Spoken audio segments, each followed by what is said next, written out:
এখন 73 sonnet number 73 William Shakespeare. এখানে title দেওয়া আছে 73 উইলিয়াম শেক্সপিয়ার। উইলিয়াম শেক্সপিয়ার সম্পর্কে আমরা যথেষ্ট একটু হলেও আমরা যথেষ্ট জানি, তাই তো? কোথায় পড়েছিলাম উইলিয়াম শেক্সপিয়ারকে? ক্লাস সেমিস্টার ফার্স্ট সেমিস্টারে আমরা পড়েছিলাম, পরপর পড়েছিলাম।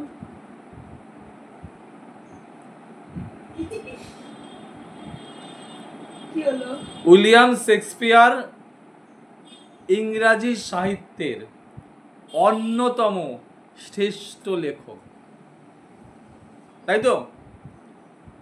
তিনি মেইনলি আমরা যেগুলো পড়েছিলাম ম্যাকবেথ, অ্যাজিলিক, সবই তো নাটক ছিল, প্লে। উইলিয়াম শেক্সপিয়ার তার জীবনে মোট 39টা নাটক লিখেছিলেন, 39টা নাটক লিখেছিলেন, 154টা সনেট লিখেছিলেন, 2টো ন্যারেটিভ পোয়েম লিখেছিলেন।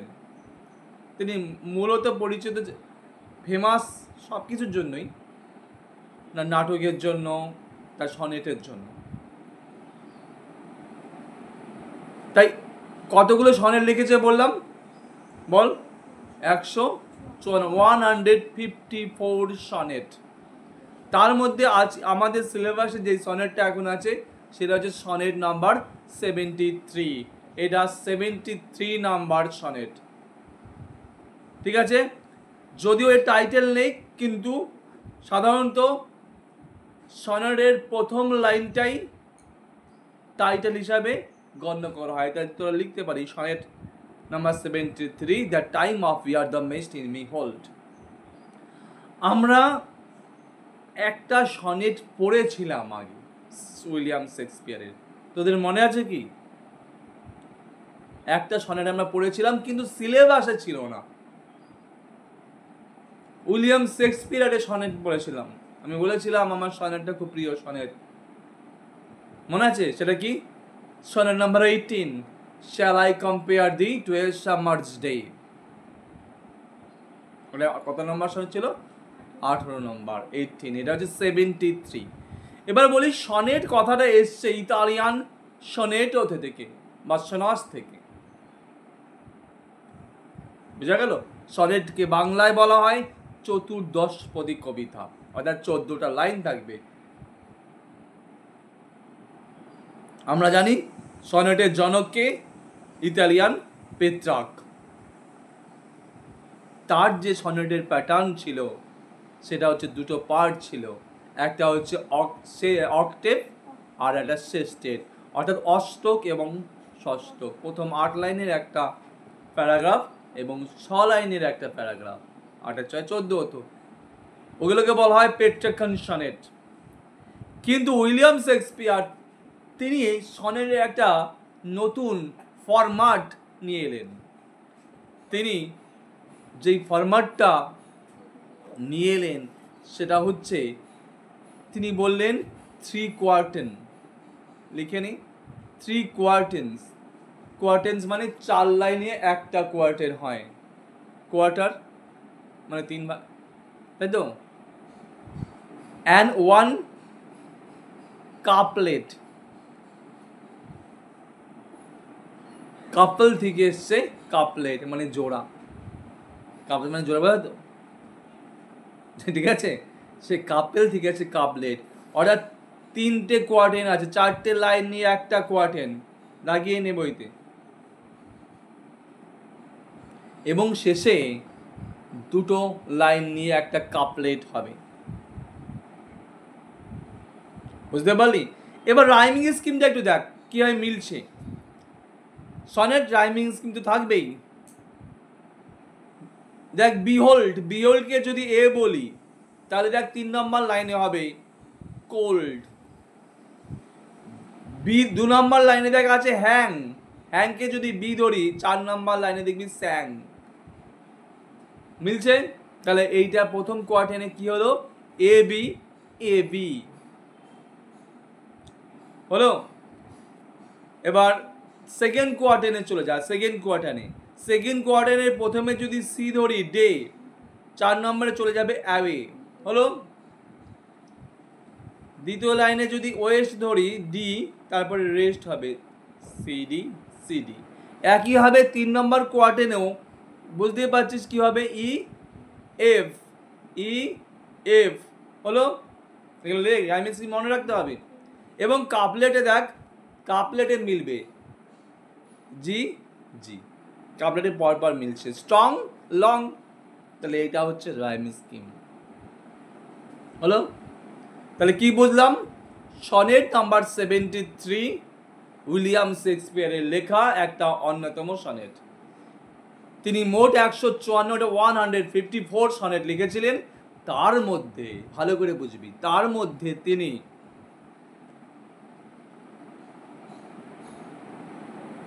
126টা সনেট তিনি তার কোনো এক WH ফ্রেন্ড, WH নামে কোনো এক ফ্রেন্ডকে উদ্দেশ্য করে লিখেছিলেন। বুঝতে পারলি? WH নামে কোনো এক ফ্রেন্ডকে উদ্দেশ্য করে লিখেছিলেন। তবে WH এই যে ফ্রেন্ডটা কে, সেটা কিন্তু এখনো একটু ধোঁয়াশা আছে, এটা পুরোপুরি ক্লিয়ার না।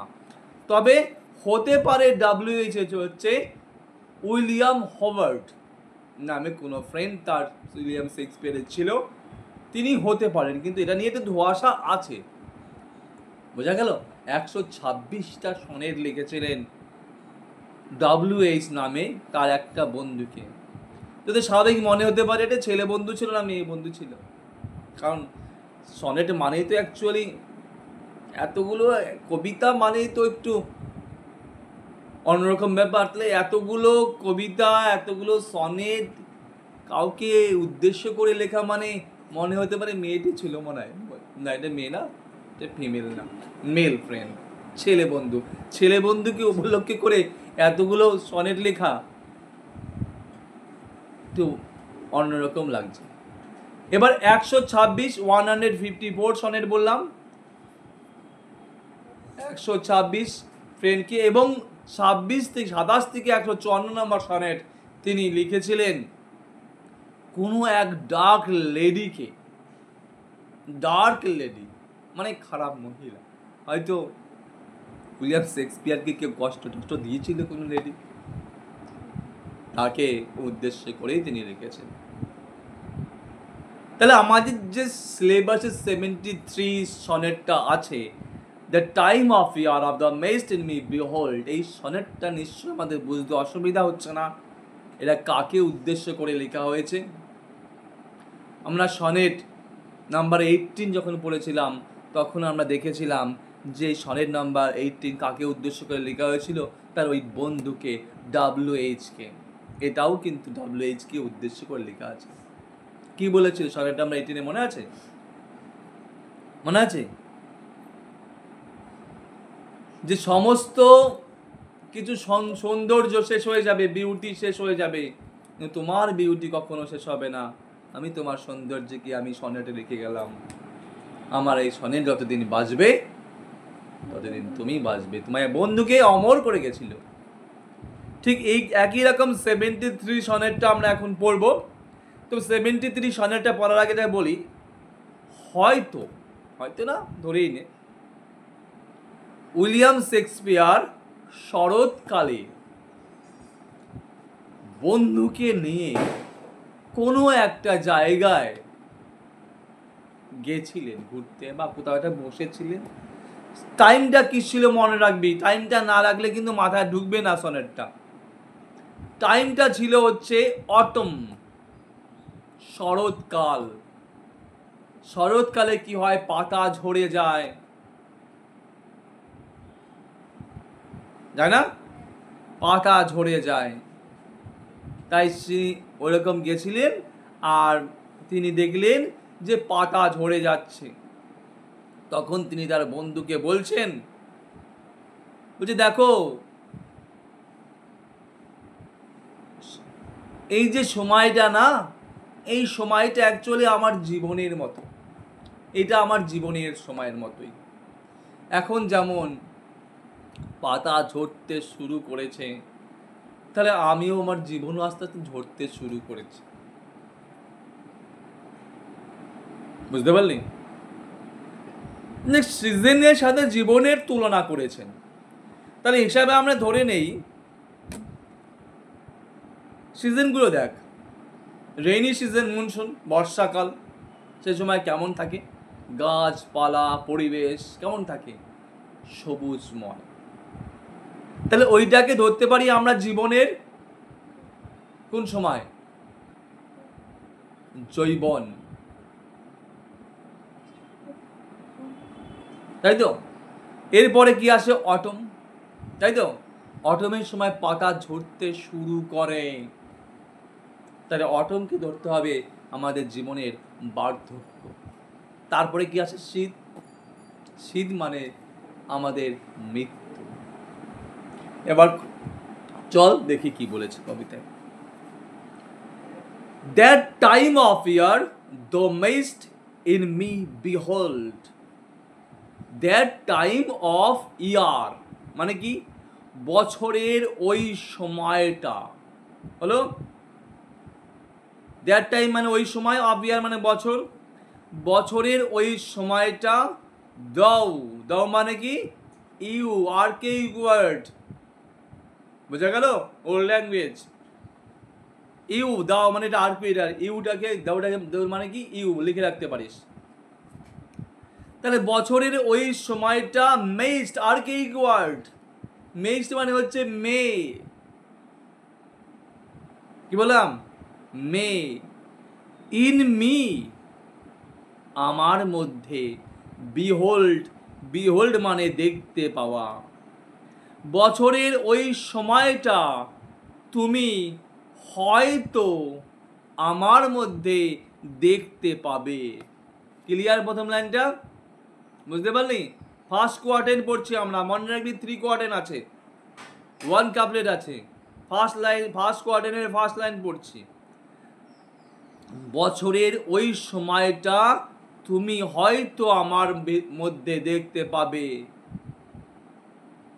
কোন সময়টা? ওই যে বললাম, শরৎকালটা। কি দেখতে পাবে? when yellow leaves, যখন হলুদ পাতাগুলো, এইখানে আমরা বুঝতে পারছি হলুদ পাতা কখন হয়, অটমে হয়। যখন হলুদ পাতাগুলো অর নান, অথবা গাছে কোনো পাতাই নেই, অর ফিউ, অথবা কিছু পাতা, ডু হ্যাং, ঝুলে আছে, আপন দোজ বাবস, ওই বাবস মানে কি, ডালপালা, ওই ডালপালা গুলিতে, হয়ার, যেখানে, ভুল হচ্ছে না, আপন দোজ বাবস, ওই ডালপালাগুলিতে, হুইচ, যেটা, শেক, যেটা কাঁপে, এগেইনস্ট দ্য কোল্ড, ঠান্ডায়। ফার্স্ট কোয়ার্টেন শেষ হয়নি, আরেকটা বাকি আছে, এইটুকু আগে বুঝে নি। তাহলে বললো বছরের ওই সময়টা তুমি আমার মধ্যে দেখতে পাবে, হয়তো দেখতে পাবে, যখন হলুদ পাতাগুলি, অথবা গাছে কোনো পাতা নেই, অথবা কিছু পাতা ঝুলে আছে এখনো ডালপালাগুলিতে, এবং যেই পাতাগুলো ঝুলে আছে না, সেই ডালপালাগুলো কি করছে, কাঁপছে। কিসে কাঁপছে? ঠান্ডায় কাঁপছে। বুঝতে পারলি? ঠান্ডায় কাঁপছে। তাহলে কি বললাম, এখানে তিনি তার জীবনটাকে তুলনা করেছে অটম সিজনের সাথে। অটম সিজনে যেমন হলুদ পাতা, গাছের হলুদ পাতা হয়ে যায়, বা গাছে পাতা থাকে না, বা কিছু পাতা রয়ে যায়, কিন্তু সেই পাতাগুলো শীতে ঠান্ডায় কাঁপে। এখানে কোল্ড সিজনটাকে মনে রাখবি, উইন্টার সিজনকে মৃত্যু। অর্থাৎ ঠিক একইভাবে আমার জীবনটা এরকম, যেখানে ঠান্ডা শীত মৃত্যু আমাকে নাড়িয়ে দিচ্ছে। অটম সিজনে কাঁপে, বার্ধক্য হয়ে যায়। বুঝা গেল? বার্ধক্যকে বোঝাচ্ছে অটম সিজন বলতে। কবি নিজের জীবনটাকে এখন বার্ধক্যে আছে, কাঁপছে না? বুড়ো হয়ে গেলে কাঁপে না ঠক করে? সেই রকম। বেয়ার রেন্ড কেভার্স, বেয়ার মানে শূন্য, রেন্ড কেভার্স ধ্বংসপ্রাপ্ত কেয়ারগুলি। এখানে বলি কেয়ার্স কথাটা বুঝতে হলে, এই লাইনটা বুঝতে হলে একটু ইতিহাসে যেতে হবে। 1530 খ্রিস্টাব্দ ইংল্যান্ডে একাধিক প্রচুর চার্চ ছিল। আলেকজান্ডার III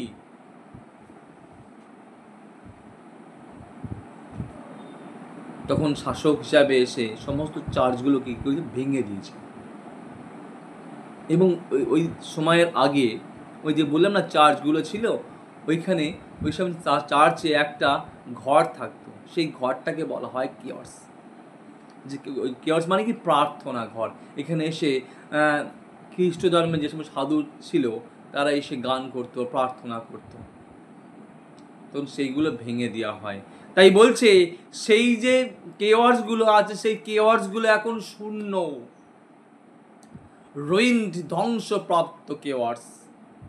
হয়ার, যেখানে লেট দ্য সুইট বার্ডস স্যাং, যেখানে লেট মানে আগে, দ্য সুইট বার্ডস মিষ্টি পাখিরা গান করত।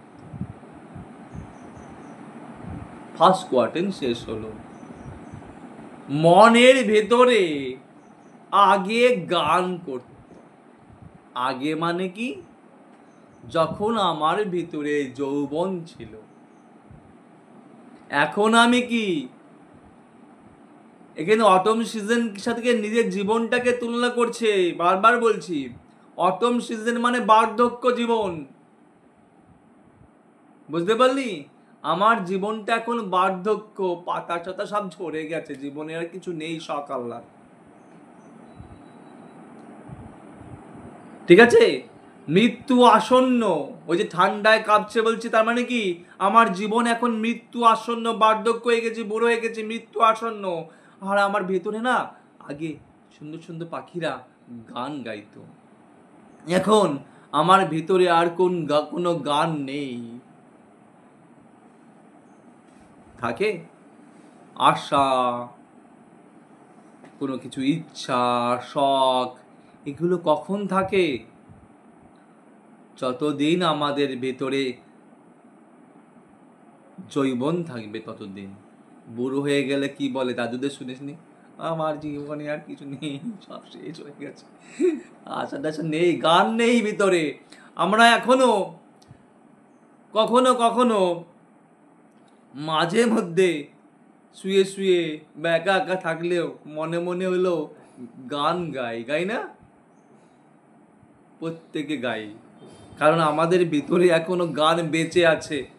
বুড়োদের বয়স হয়ে গেলে আমাদের ভেতরে আর গান থাকবে না। বুঝতে পারলি? সেই কথাটাই বোঝাতে চেয়েছে। তাহলে কি ফার্স্ট কোয়ার্টারে কি বোঝালো? যে আমি আমার জীবনের বার্ধক্য জীবনে চলে এসেছি। আমার জীবনটা এখন অটম সিজনের মতো, যেখানে পাতা টাতা সব ঝরে পড়ে গেছে, আর ডালপালাগুলো শীতে কাঁপছে, হাড়গুলো শুধু কাঁপছে। বুঝতে পারলি? যৌবন আর নেই, যে কোটা হাড় বাগিয়ে আছে, হাড়ে এসে ঠান্ডাটা লাগছে আর কাঁপছে। মনের ভেতরে তো ফাঁকা, কিচ্ছু নেই, কোনো গান নেই। ক্লিয়ার? ফার্স্ট কোয়ার্টেন বুঝতে পারলি? একদম সিম্পল। তাহলে এখানে শুধুমাত্র মনে রাখবি, তিনি তার জীবনকে ফার্স্ট কোয়ার্টারে কার সাথে তুলনা করেছে? বল, কার সাথে তুলনা করেছে? হ্যাঁ, তিনি বার্ধক্য তার জীবন, তার জীবনের সময়টাকে তিনি কিসের সাথে তুলনা করেছেন? কিসের সাথে তুলনা করেছেন? ঋতু, কোন ঋতু? অটম। ঠিক আছে, এবার সেকেন্ড প্যারাগ্রাফে দেখবো আবার কি বলছে। ইন মি, আমার মধ্যে, দোজ সিস্ট, তুমি দেখতে পাবে, দ্য টুইলাইট অফ সাজ ডে, দিনের ওই টুইলাইটকে, টুইলাইট মানে কি? গোধূলি বেলা। তুমি আমার মধ্যে দিনের ওই গোধূলি বেলাকে দেখতে পাবে। গোধূলি বেলা বুঝতেই পারছিস, কোন সময়টা গোধূলি বেলা? কোন সময়টা গোধূলি বেলা বল বল। আরে বলতে বলছি, এটা হাসে। গোধূলি বেলা চেনো না এখনো? দিনের শেষ, হ্যাঁ, দিনের শেষ এবং রাত্রির শুরু, মানে দিন শেষ হতে চলেছে সন্ধ্যেবেলা, অ্যাকচুয়ালি গোধূলি বেলা, এবং রাত্রি শুরু হবে, সেইটা হচ্ছে গোধূলি বেলা। দিন মানে যদি জীবন হয়, রাত মানে যদি মৃত্যু হয়, তাহলে আমি ঠিক কোন জায়গায় দাঁড়িয়ে আছি? দিন, জীবন আর মৃত্যুর মাঝামাঝি। তার মানে আমার জীবনটা শেষ হতে চলেছে, প্রায় শেষ, বুঝতে পারলি? আর আমি মৃত্যুতে প্রবেশ করতে চলেছি, সেইটা হলো গোধূলি বেলা জীবনের। তাই বলছে যে in me those cyst, cyst মানে সিস্ট আর্কুইক ওয়ার্ড, সিস্ট মানে সি, আমার মধ্যে তুমি দেখতে পাবে জীবনের, দিনের ওই গোধূলি বেলাটাকে, অ্যাজ আফটার, যেমনটা আফটার সানসেট, সূর্যাস্তর পরে, ফেডেড ইন ওয়েস্ট, মলিন হয়ে যায়, আবছা হয়ে যায়, মুছে যায়, ইন দা ওয়েস্ট, পশ্চিম দিকে। তাই তো, সূর্য কি হয়? পশ্চিম দিকে কি হয়? পশ্চিম আকাশে আস্তে আস্তে কি হয়ে যায়? মিলিয়ে যায়। তাই আমার জীবনটাও আস্তে আস্তে মৃত্যুতে মিলিয়ে যাবে, জীবনটা শেষ হয়ে যাবে। Which by and by, by and by মানে ধীরে ধীরে, যেটা ধীরে ধীরে ব্ল্যাক নাইট, কালো রাত্রিটা কি করবে? এই যে আমার জীবনটাকে ধীরে ধীরে ধীরে ধীরে কালো রাত্রিটা কি করবে? ডাথ, ডাথ মানে আর কি ওয়ার্ড, ডাস, ডাস টেক অ্যাওয়ে, টেক অ্যাওয়ে মানে ছিনিয়ে নেওয়া, কালো রাত্রি মানে মৃত্যু।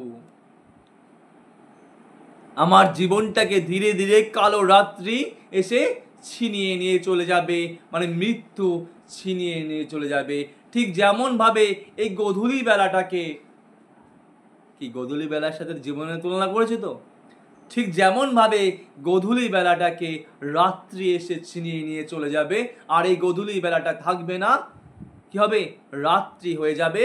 ঠিক তেমন ভাবেই আমার জীবনটাও ছিনিয়ে নিয়ে যাবে মৃত্যু। বুঝতে পারলি? ডেথ সেকেন্ড সেলফ, মৃত্যুর দ্বিতীয় সত্তা। মৃত্যুর দ্বিতীয় সত্তা কি? মৃত্যুর দ্বিতীয় সত্তা বলতে মনে করতে পারিস মৃত্যুর ভাই, যমের ভাই, মানে রাত্রি।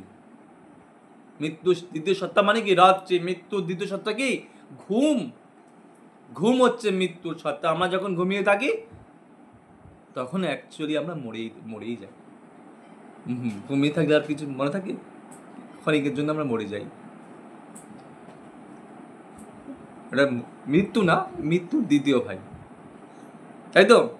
তাই বলছে মৃত্যুর দ্বিতীয় সত্তা, that seal of, seal of মানে কি? শেষ করে দেয়। মৃত্যুর দ্বিতীয় সত্তা এসে শেষ করে দেয়। All in rest, rest, all in rest মানে চিরনিদ্রায়, আমাদের চিরনিদ্রায় নিয়ে চলে যায়। বোঝা গেল? সেকেন্ড কোয়ার্টেন শেষ হয়ে গেল। তাহলে সেকেন্ড কোয়ার্টেনে আমরা কি দেখলাম বলতো?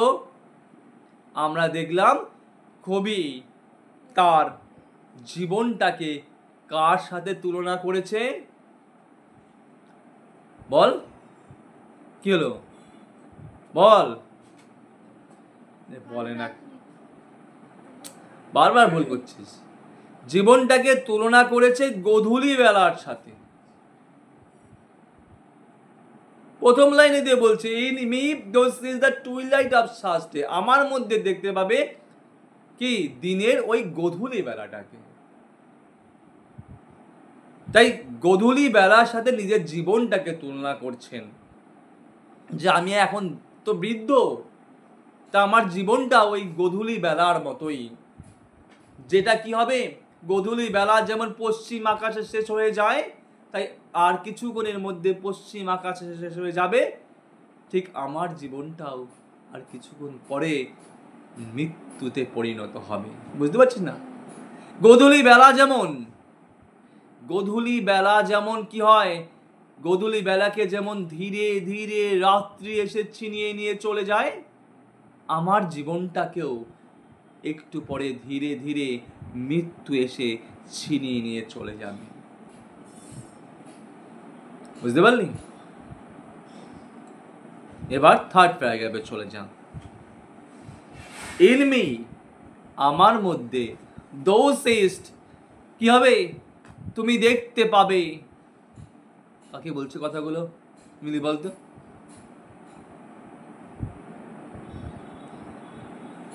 কাকে বলছে কথাগুলো কবি?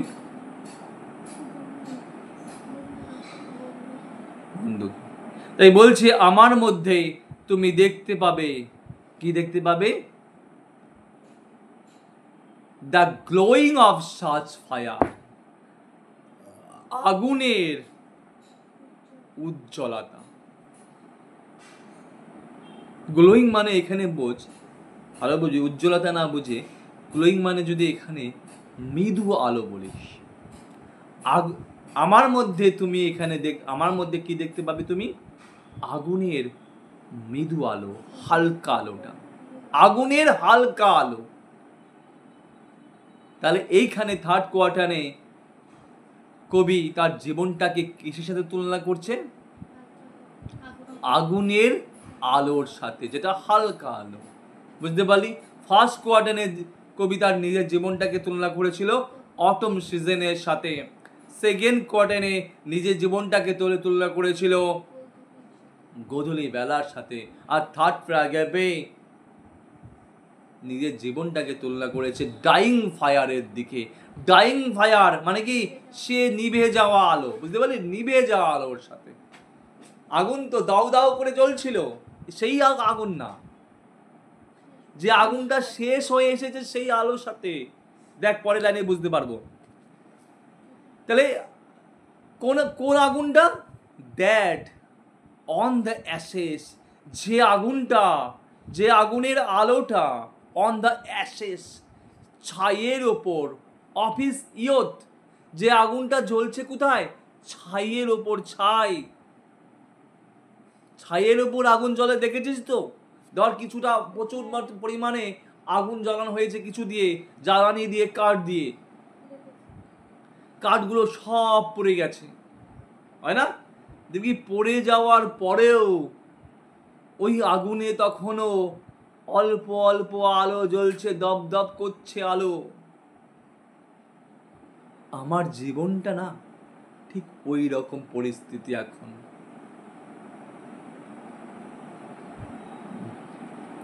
ভেতরে বেশি আগুন জ্বলছে না, অল্প একটুখানি আগুন টিপ টিপ টিপ টিপ টিপ টিপ করে জ্বলছে এখনো। তার মানে যখন তখন এই আগুন নিভে যেতে পারে, তার মানে যখন তখন আমি মরে যেতে পারি। বুঝতে পারলি? তাহলে in me this is the glowing of such fire that on the Ashes, যেটা জ্বলছে ছাইয়ের ওপর। কিসের ছাই? অফিস ইয়ত ডাথ লাইক, তার যৌবনের ছাইয়ের ওপর পড়ে আছে।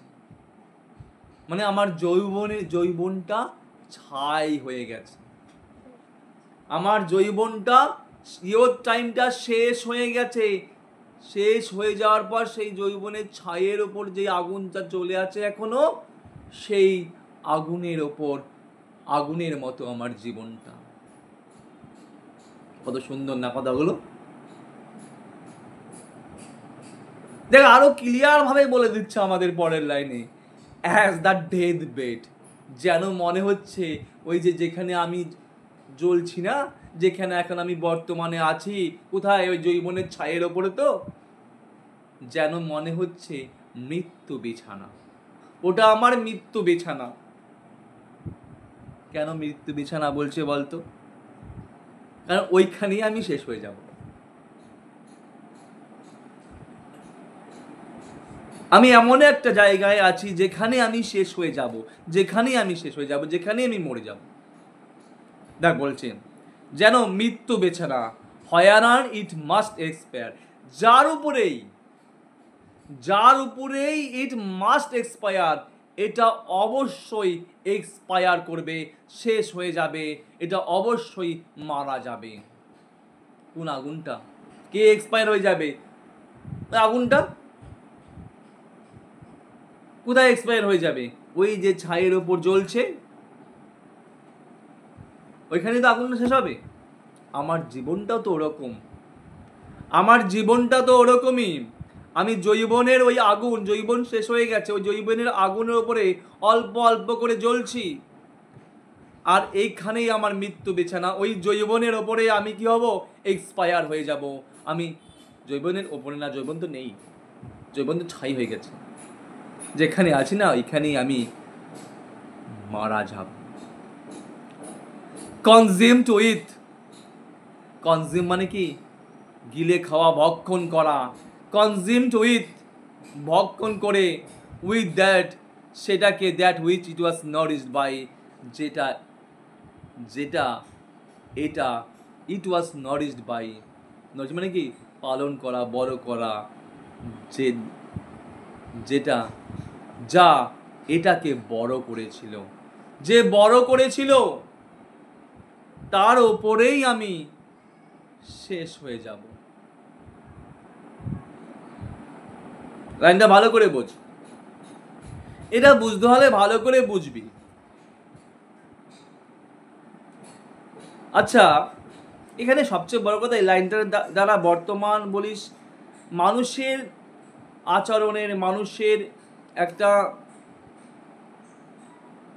মানুষের কিরকম চরিত্রকে ভালোভাবে তুলে ধরেছে। আচ্ছা, যেই আগুনটা জ্বলছিল, যেই আগুনটা জ্বলছিল, সেই আগুনটাকে কে জ্বালাচ্ছিল?